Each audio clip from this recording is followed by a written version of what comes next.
स्वागत है आपका स्टडी 96 एस चैनल पर। कल हम लोग बाल विकास के 70 प्रश्न तक कर लिए थे और आज हम लोग उसके आगे करने वाले हैं और ये 80 का टारगेट था प्रश्न करने का वृद्धि और विकास टॉपिक से। तो आज हम लोग ख़त्म कर देंगे। तो आइए शुरू करते हैं। शिक्षक के लिए विकास सिद्धांतों की समझ जरूरी है क्योंकि ऑप्शन है, खतरनाक प्रश्न है, शिक्षक बाल विकास का प्रत्यक्ष पोषक है, बिल्कुल होती है, बिल्कुल होते हैं।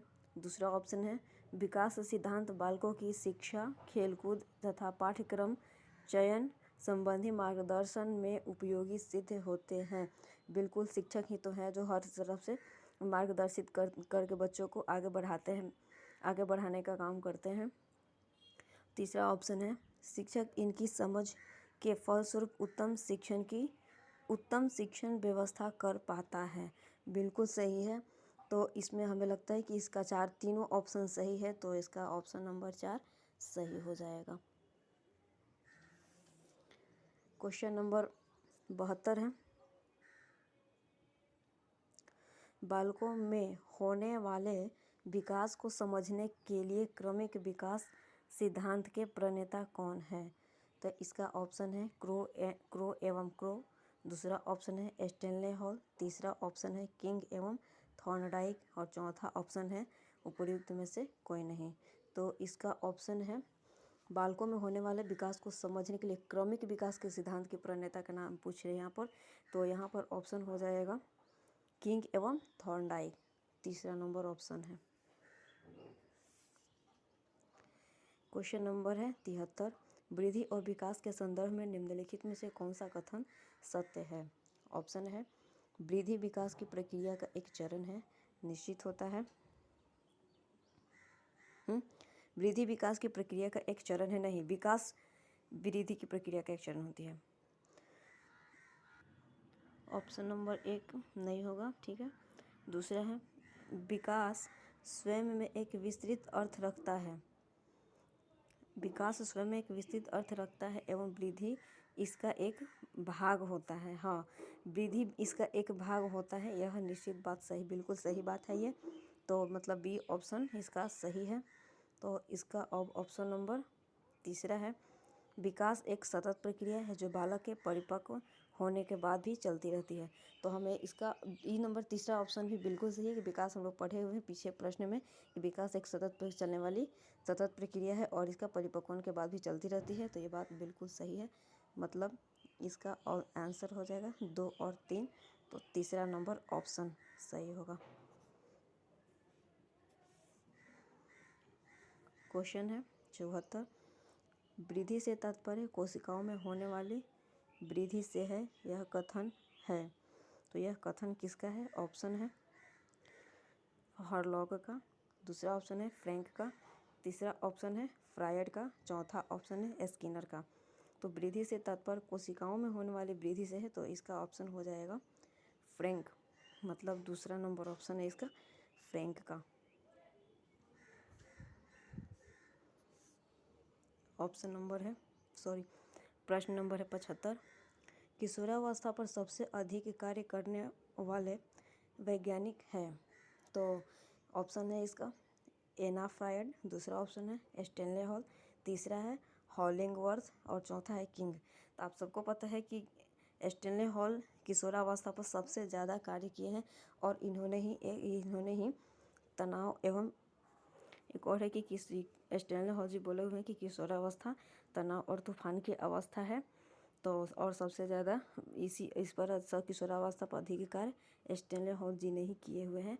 तो इसका ऑप्शन होगा 2 नंबर स्टेनले हॉल।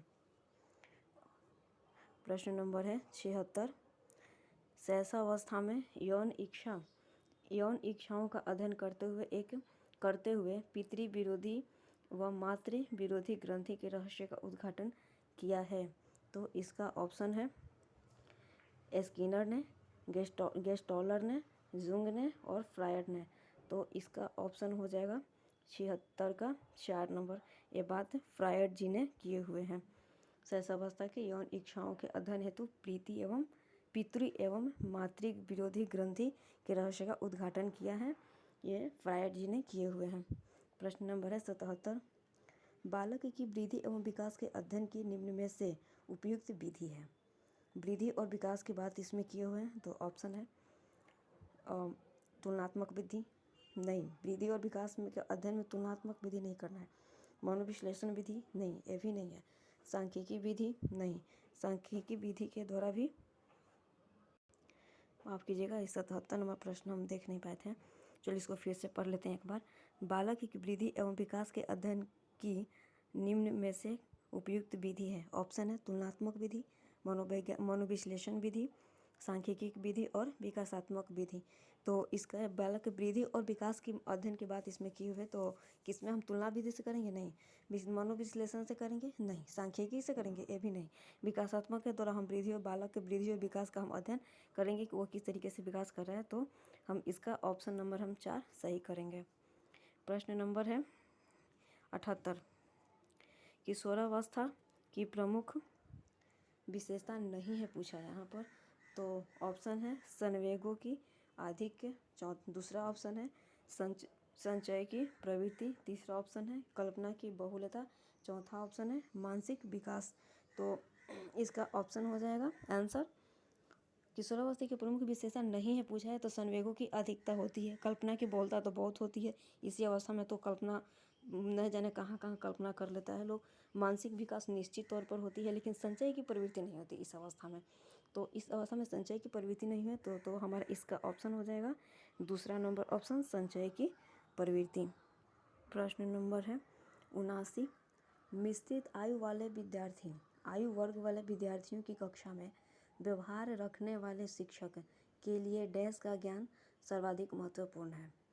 तो इसका ऑप्शन है सांस्कृतिक पृष्ठभूमि, विकासात्मक अवस्थाओं, उसके बाद ऑप्शन है उनके अभिभावकों के व्यवसायी, चौथा ऑप्शन है सामाजिक आर्थिक पृष्ठभूमि। तो इसका ऑप्शन तो हम लोग देख लिए, पर इसका आंसर होना चाहिए कौन? मिश्रित आयु वाले विद्यार्थियों की कक्षा में व्यवहार रखने वाले शिक्षक की बात इसमें की हुई कि शिक्षक के लिए क्या जरूरी, सबसे ज़्यादा सर्वाधिक महत्वपूर्ण किस बात की जानकारी होनी चाहिए? तो उनके सबसे पहले उनका विकासात्मक अवस्थाओं की जानकारी होना चाहिए, ताकि वो बच्चों को समझ पाएँ कि किस तरीके से बच्चों को वो संभाल, किस तरीके से कौन से बच्चे किस अवस्था में जा सकता है। तो उन्हें जानने के लिए हमें सबसे पहले उनकी विकासात्मक अवस्थाओं के बारे में उन शिक्षक की जानकारी होनी चाहिए। मतलब इसका ऑप्शन हो जाएगा 2 नंबर ऑप्शन। प्रश्न है 80। निम्न में से कौन सा कथन विकास के संबंध में सही नहीं है? ऑप्शन है विकास के प्रतिमानों की कुछ निश्चित विशेषताओं की भविष्यवाणी की जा सकती है। दूसरा ऑप्शन है विकास का उद्देश्य वंशानुगत संभाव्य क्षमता का विकास करना है। तीसरा ऑप्शन है विकास के विभिन्न क्षेत्रों में संभाव्य खतरे नहीं होते हैं। चौथा ऑप्शन है प्रारंभिक विकास के बाद विकास से अधिक महत्वपूर्ण है। इस क्वेश्चन को हम फिर से अगर एक बार पढ़ के देखते हैं, शायद समझ में नहीं आया हो तो दोबारा पढ़ के देखिए इसको। विकास के संबंध में सही नहीं है यहाँ पर पूछा है, तो ऑप्शन नंबर इसका हम पढ़ेंगे फिर से कौन सही नहीं है, तो देखते हैं। विकास प्रतिमानों की निश्चित विशेषताओं की भविष्यवाणी की जा सकती है, निश्चित की जा सकती है। विकास के द्वारा ही हम आज देख सोच सकते हैं कि इस तरीके से किस तरीके से इसका भविष्यवाणी किया जा सकता है। दूसरा ऑप्शन है विकास के उद्देश्य वंशानुगत संभाव्य क्षमता का विकास करता है, निश्चित, ये भी एक निश्चित तौर पे करता है। ऑप्शन नंबर कहता है तीसरा विकास के विभिन्न क्षेत्रों में संभाव्य खतरे नहीं होते हैं। ये किसने कहा है कि विकास के विभिन्न क्षेत्रों में खतरा नहीं होगा? ऐसा तो कुछ नियम भी नहीं, ऐसा तो कुछ हो भी नहीं सकता। ऑप्शन नंबर चौथा है कि प्रारंभिक विकास के बाद विकास से अधिक महत्वपूर्ण है। हाँ, प्रारंभिक विकास के बाद विकास से अधिक महत्वपूर्ण है, तो मतलब एक ऑप्शन क्या है इसमें? तीसरा नंबर ऑप्शन आ रहा है कि विकास के विभिन्न क्षेत्रों में संभाव्य खतरे नहीं होते हैं। बिल्कुल होते हैं, कैसे नहीं हो सकता है? तो इसका नंबर हमारा हो जाएगा ऑप्शन नंबर 3 सही। इसका यहाँ पे प्रश्न पूछा हुआ है, नहीं पूछा हुआ है, इसलिए हमारा आंसर हो जाएगा तीसरा। 81 नंबर ऑप्शन है, क्वेश्चन है आपकी कक्षा की एक छात्रा रजनी की लंबाई पिछले वर्ष की तुलना में लगभग 6 इंच बढ़ गई है, उसके इस परिवर्तन को आप क्या कहेंगे? तो इसके परिवर्तन को आप क्या कहेंगे? ऑप्शन है रजनी का विकास तेज़ी से हो रहा है, विकास कहेंगे इसको, लंबाई नापा जा रहा है इसमें। रजनी में वृद्धि तेज़ी से हो रही है, रजनी ज़्यादा काम करने लगी है, रजनी पढ़ाई में कमज़ोर होती जा रही है, ऐसा कहेंगे? नहीं, विकास तेज़ी से हो रही है तो विकास को आप नाप तो नहीं कर सकते हैं, लेकिन वृद्धि को क्या करेंगे? हम नाप सकते हैं। तो इसमें क्या हो रहा है? कक्षा में जो रजनी है उसकी वृद्धि हो रही है तेज़ी से, तभी वो लगभग 6 इंच बढ़ गई है पिछले वर्ष की तुलना में, यानी कि यहाँ पर वृद्धि हो रही है। तो वृद्धि आंसर, मतलब इसका ऑप्शन नंबर 2 इसका सही ऑप्शन है। रजनी की वृद्धि तेज़ी से हो रही है। क्वेश्चन नंबर है 82 विकास के संबंध में निम्नलिखित में से कौन सा कथन सत्य नहीं है? यहाँ पे फिर पूछा है विकास के संदर्भ में कौन सा सत्य नहीं है। तो इसका हम लोग ऑप्शन पहले नहीं वाला प्रश्न को पहले सोच करके देख लेंगे, वहाँ पे नहीं दिया हुआ है ताकि करने में आसान होगा। अब तो खैर ऑनलाइन एग्जाम हो गया है, फिर भी हमें नहीं पर ध्यान देना है। चलिए ऑप्शन देखते हैं। विकास की प्रक्रिया एक निश्चित दिशा में होती है। विकास की प्रक्रिया एक निश्चित दिशा में होती है। आगे देखते हैं। वृद्धि और विकास की क्रिया वंशानुक्रम और वातावरण के संयुक्त परिणाम है। बिल्कुल परिणाम है। विकास की प्रक्रिया निश्चित दिशा में ही होती है और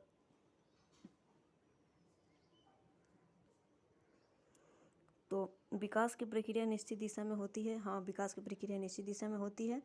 उसके बाद कहते हैं कि वृद्धि और विकास के वंशानुक्रम वातावरण की संयुक्त प्रक्रिया है। हाँ, वृद्धि और विकास, किसी भी बच्चे को आगे विकास करने में वंशानुक्रम और वातावरण की अहम योगदान होता है, जिससे बालक का विकास और वृद्धि होती है। मतलब 1 और 2 ऑप्शन दोनों सही निकला। अब देखते हैं तीसरा नंबर ऑप्शन। किसी बच्चे में वृद्धि और विकास की गति को ध्यान में रखकर उसके आगे बढ़ने की दिशा और स्वरूप के बारे में भविष्यवाणी नहीं की जा सकती है। भाई ऐसे कैसे नहीं की जा सकती? बच्चों की वृद्धि और विकास के बारे में है तो आगे उसके अनुसार से देख करके निश्चित तरह से भविष्यवाणी तो हम कर नहीं सकते हैं कि वो किस तरीके से जा रहे हैं। अभी देखे होंगे आप, छोटा बच्चा है जो पढ़ने में तेज़ होता है तो उसकी स्थिति में लोग कहते हैं कि रहे ये तो आगे चल करके बहुत अच्छा से पढ़ाई करेगा, या फिर जो कमज़ोर है उसको हम लोग अगर अच्छे तरीके से करेंगे, उससे थोड़ा और गाइड करेंगे, अच्छे से देखेंगे तो और भी अच्छे से करना शुरू करेगा। तो इस तरीके से भविष्यवाणी हम कर सकते हैं, बिल्कुल कर सकते हैं। और यहाँ पे क्या दिया? भविष्यवाणी नहीं कर सकते हैं। तो ये यहाँ पर ऑप्शन में तो ऐसे ही गलत कर दिया। और चलिए एक और ऑप्शन है उसको भी देख लेते हैं। विकास हमेशा सामान्य से विशेष की ओर चलता है। हाँ, विकास हमेशा सामान्य से विशिष्ट की ओर चलता है, नहीं कि विशिष्ट से सामान्य की ओर चलता है। क्योंकि सामान्य से विशिष्ट मतलब आप किसी बच्चे को देखोगे तो पहले वो अपने पूरे हाथ से किसी चीज़ को पकड़ने की कोशिश करता है, और जब जैसे जैसे उसका विकास बढ़ते जाता है तो आप देखोगे कि उसे पहले हाथ से उसकी उंगलियों 5 उंगलियों से पकड़ना शुरू करेगा, और उसके बाद जब और भी उसका विकास हो जाता है तो एक अब पेन छोटा छोटे चीज़ को भी अपनी उंगलियों से अच्छे से पकड़ में उसकी आ जाती है। तो ये क्या हुआ? एक सामान्य से हाथ क्या हुआ? पूरे हाथ से पकड़ रहा है, तो एक सामान्य से विशिष्ट की ओर वह विकास होती है। तो मतलब इसका 4 ऑप्शन सही है। तो ये तीसरा नंबर ऑप्शन इसमें गलत होगा, जो किसी बच्चे की वृद्धि को कहता है कि भविष्यवाणी ही नहीं की जा सकती है। ऐसे कैसे नहीं की जा सकती है भविष्यवाणी? भविष्यवाणी कर सकते हैं हम। 83 नंबर प्रश्न है। आप अपने विद्यालय के कुछ छात्रों के विकास पर पिछले 2 वर्षों से विश्लेषण कर रहे हैं, ठीक है। आपके विश्लेषण का सार निम्न में से क्या हो सकता है? हाँ, आप किस तरीके से आप उसका विश्लेषण कर रहे हैं? तो ऑप्शन पढ़ते हैं इसका। विकास की प्रक्रिया क्रमबद्ध रूप से आगे बढ़ती है। दूसरा ऑप्शन है विकास धीरे धीरे एवं निश्चित समय पर होता है। तीसरा ऑप्शन है विकास की दिशा सामान्य से विशिष्ट की ओर होती है। तो अभी हम लोग इस चीज़ को समझने की कोशिश किए हैं कि विकास की प्रक्रिया निश्चित एक क्रमबद्ध प्रक्रिया में होती है। ऊपर हम पढ़े हैं कि विकास एक प्रक्रिया निश्चित दिशा में होती है। तो इसका 1 नंबर ऑप्शन तो इसका सही निकल गया। विकास की प्रक्रिया क्रमबद्ध रूप से आगे बढ़ती है, मतलब ये ऑप्शन सही हो गया। दूसरा ऑप्शन है विकास धीरे धीरे एवं निश्चित समय पर होता है। हाँ, विकास अचानक थोड़ा ना हो जाता है कि थोड़ा सा बच्चा ये सोच रहा है एक ही बार में बड़ा हो करके कुछ और सोचने लगा। नहीं, विकास की प्रक्रिया धीरे धीरे एक समय के अनुसार होते चला जाता है। और तीसरा ऑप्शन है कि विकास की दिशा सामान्य से विशिष्ट कर होता है। तो अभी हम लोग जाने हैं कि विकास की प्रक्रिया जो बच्चा पहले पूरे हाथ से पकड़ता है, फिर छोटा विकास ज़्यादा अच्छा खासा होने के बाद वो क्या करता है, छोटे एक उंगली से पेंसिल पकड़ना शुरू कर देता है, पेन पकड़ना शुरू कर देता है। तो क्या है, एक सामान्य से विशिष्ट की ओर होता है। मतलब ये जो ऑप्शन है नहीं, तीनों ऑप्शन हमें सही मिल गया। तो इसका ऑप्शन तीनों सही है, तो हमारा ऑप्शन नंबर इसका ऑप्शन 4 दिया हुआ है सभी, तो हमारा आंसर हो जाएगा सभी। एक और प्रश्न, विकास प्राणी में प्रगतिशील परिवर्तन है जो निश्चित लक्ष्य की ओर निरंतर निर्देशित होता रहता है। यह कथन किसका है? अभी ये कथन है, तो कथन वाले तो हम पहले भी बोल चुके हैं कि कथन वाला पढ़ने की ज़्यादा रटने की ज़रूरत नहीं है, वो एग्जाम में भी बहुत कम आता है, लेकिन फिर भी अगर आती है तो अगर उसका ऑप्शन देख करके इधर उधर कर करके हम एक ऑप्शन पर जाते हैं। ये जितना कथन दिया हुआ है उतना को पढ़ना संभव नहीं है, इसलिए हमको इस तरीके से पढ़ सकते हैं। तो ये सिर्फ पढ़ लेते हैं। विकास प्राणी में प्रगतिशील परिवर्तन है जो निश्चित लक्ष्य की ओर निरंतर निर्देशित होता रहता है। यह कथन किसका है? तो ऑप्शन है इसका हरलॉक का, दूसरा ऑप्शन है जीन पियाजे का, तीसरा ऑप्शन है ड्रेवर का और चौथा ऑप्शन है फ्रायड का। तो इसका ऑप्शन कितना हो जाए? इसका ऑप्शन बस देखना है इसको, तो ड्रेवर जी का ये कथन है, मतलब इसका तीसरा नंबर ऑप्शन हो जाएगा। आज हम लोगों ने 80 तक हम प्रश्न का टारगेट दिए थे, हम 80 तक आज का प्रश्न इसको वृद्धि और विकास का पूरा कर लिए हैं। और आगे हम लोग इसका, अभी हम लोग किसी थ्योरीज को नहीं पढ़े हैं जो हमारे जिनके द्वारा दिया गया है, हम लोग उसको भी, जैसे पियाजे उन लोगों के द्वारा भी दिया हुआ है जो सिद्धांत है, उनको भी हम करने की पूरी कोशिश करते हैं।